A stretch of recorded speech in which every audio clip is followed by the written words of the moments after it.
अस्सलाम वालेकुम। मैं हूं राजा कामरान, आपके अपने चैनल आस्क आरके के साथ। आज की वीडियो आपके दो सवालों पे है।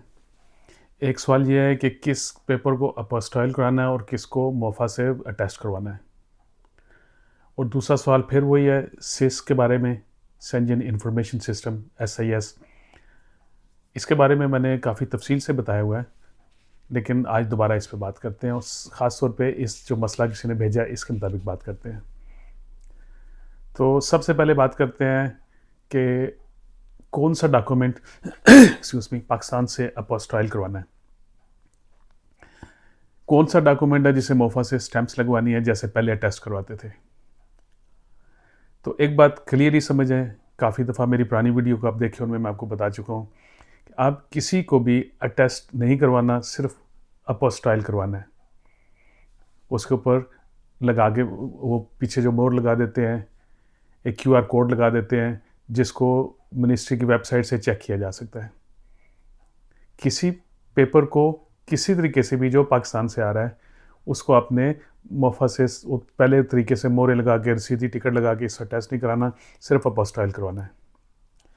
अब इसी सवाल का दूसरा हिस्सा है कि किस किस पेपर को करवाना है। हर एक पेपर, एक जनरल चीज़ समझें, हर एक पेपर जो स्पेन में आएगा पाकिस्तान से, इंडिया से या किसी मुल्क से भी, उस मुल्क की वहाँ से, और अगर वो मुल्क, दूसरी बात यह, अगर वो मुल्क अपोस्टाइल वाली कंट्री लिस्ट में शामिल है तो वहाँ से सिर्फ अपोस्टाइल होगा। अब हम बात करते हैं, जैसे कोई पाकिस्तान से मंगा रहा है, बर्थ सर्टिफिकेट अपोस्टाइल होगा, निकाहनामा अपोस्टाइल होगा। पाकिस्तान से जो निकाहनामे आते हैं वो दो हैं, एक तो वो है जो उर्दू में मौलवी साहब ने बनाया होता है, दूसरा वो निकाहनामा है जो नादरा से है, दोनों अपोस्टाइल होंगे। और इसमें एक और बात, जो नादरा का निकाहनामा है वो हर 3 महीने के बाद एक्सपायर हो जाता है। अगर वो 3 महीने पुराना हो गया है, आपको नया निकलवाना पड़ेगा और नए को अपोस्टाइल करा के फिर इधर भेजना है।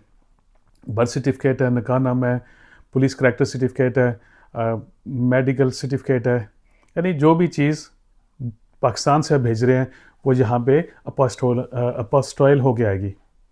पुराने तरीके से मोहरें लगा के, सीधे टिकटें लगा के नहीं, आपने बिल्कुल नहीं करना, क्योंकि वो यहाँ पे एक्सेप्ट नहीं होगा। एक बात क्लियर होगी। दूसरी बात, अगली, यही डॉक्यूमेंट्स जब स्पेन में आए तो यहाँ से आके आपने ट्रांसलेट कराने हैं, उनको पाकिस्तान से ट्रांसलेट बिल्कुल नहीं कराना, क्योंकि अगर वहाँ से कराएंगे तो उन पेपर्स को भी अपोस्टाइल कराना पड़ेगा। वैसे भी पसंद करते हैं यहाँ पे कि आप स्पेन से ट्रांसलेशन कराएं, उनके ख्याल में ये बेहतर होती है, थोड़ी महंगी होती है लेकिन बेहतर ये है। और अगर किसी ने अपनी बीवी या खामद के लिए किया है, जब यहाँ से अप्रूवल लेटर मिल जाता है, वापस पाकिस्तान जो पेपर भेजने हैं, ये ट्रांसलेशन आपकी चल जाएगी। सिर्फ वो पेपर जो एक्सपायर हो गए थे वो आपने नए बनाने हैं। निकाहनामा तो हर सूरत में होता है, ये करना आपने, बाकी चीज़ें आप देख लीजिएगा क्या कितना टाइम है, क्योंकि PCC भी साल के लिए होता है, बर्थ सर्टिफिकेट भी साल के लिए होता है। अगर इससे ज़्यादा टाइम होगा तो वो भी आपको नए बनाने पड़ेंगे। अगर आपका मेडिकल सर्टिफिकेट एक्सपायर हो गया तो वो भी नया बनाना पड़ेगा। और अपोस्टाइल किए बगैर एम्बेसी में कोई चीज़ नहीं जमा करानी। ट्रांसलेशन और अपोस्टाइल करना बेहद ज़रूरी है। उम्मीद है कि ये बात क्लियर होगी। अब आते हैं SIS शेंजन इंफॉर्मेशन सिस्टम की तरफ। सवाल ऐसे पूछा गया था कि जी किसी का इस वजह से एक्सपायर हो गया है, पेपर रिजेक्ट हो गए हैं कि वो सिस में उसका नाम था किसी दूसरे मुल्क में। अब मुझे याद नहीं है कि कौन से मुल्क उन्होंने कहा है। अगर आपने कोई जुर्म किया है, मेरी सारी वीडियो उठा के देख लें, अगर आपने कोई जुर्म किया हुआ था डेफिनेटली आप होंगे रिजेक्ट। क्यों? कि वो मुल्क जो है वो आपको इसमें से नहीं छोड़ेगा। जब आपका रिजेक्ट होगा तो ये आपको कहेंगे 10 दिन का टाइम है, स्पेन वाले कहेंगे 10 दिन के अंदर आप जाके उसको क्लियर कराएं और हमें वो क्लियरेंस सर्टिफिकेट दें, और 10 दिनों में ये हो नहीं सकता, इसमें बहुत टाइम लगता है।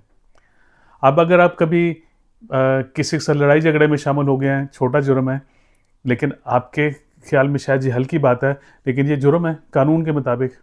आप कभी गाड़ी चला रहे थे किसी मुल्क में भी और आपके पास ना उस मुल्क की इमिग्रेशन थी, ना ही आपके पास ड्राइविंग लाइसेंस था, ये भी जुर्म है। आप, ये मैंने छोटी सी 2 मिसालें दी आपको। अगर इन सब चीज़ों में आप पकड़े जाते हैं तो भाई आपकी सारी चीज़ें ख़राब हो जाएंगी, आपको रिफ्यूज़ कर दिया जाएगा मुकम्मल तौर पे। तो इसलिए इस बात को समझें, जिसने किसी किस्म का कोई भी जुर्म किया है, सिस में उसकी कोई माफ़ी नहीं है।